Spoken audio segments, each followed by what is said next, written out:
വർഷത്തിനു ശേഷം UDF അധികാരത്തിലേറി സത്യപ്രതിജ്ഞ ചെയ്യുന്ന സന്തോഷത്തിൽ കാഞ്ഞിരമുക്ക് യൂണിറ്റ് കോൺഗ്രസ് കമ്മിറ്റി നാട്ടുകാർക്ക് പായസ വിതരണം നടത്തി.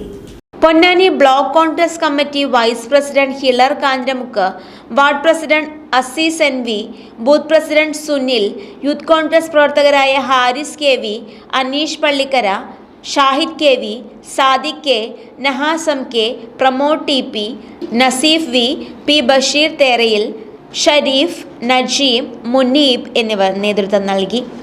10 വർഷത്തിന് ശേഷം UDF വീണ്ടും അധികാരത്തിലേറി ഇന്ന് സത്യപ്രതിജ്ഞ ചെയ്യുകയാണ്. ഒരു ജനകീയ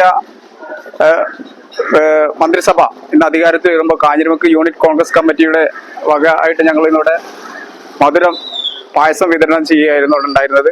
എന്തായാലും ഒരു ജനാധിപത്യ ഭരണത്തിന് ഇന്ന് തുടക്കം കുറിക്കുകയാണ്. നിലപാടുള്ള മതേതരത്വ ബോധമുള്ള ഒരു മുഖ്യമന്ത്രിയുടെ കീഴിൽ 14 പുതുമുഖങ്ങളുമായി പുതിയ ഇന്ന് 21 മന്ത്രിസഭ ഇന്ന് അധികാരത്തിലേക്കും എല്ലാവിധ അഭിവാദ്യങ്ങളും ആശംസകളും ഞങ്ങൾ ആ മന്ത്രിസഭയ്ക്ക് ചേരുകയാണ്.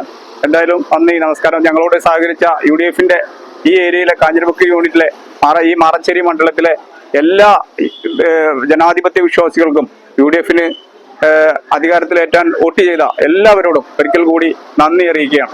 ഇനി ആഘോഷിക്കൂ ഓരോ മംഗള മുഹൂർത്തങ്ങളും പരിശുദ്ധിയുടെ പൊൻചാർത്ത് നൽകിയ നുഹ ഗോൾഡ് ആൻഡ് ഡയമണ്ട്സിനൊപ്പം. Nuha gold and diamonds, KM complex, Karinkallathani.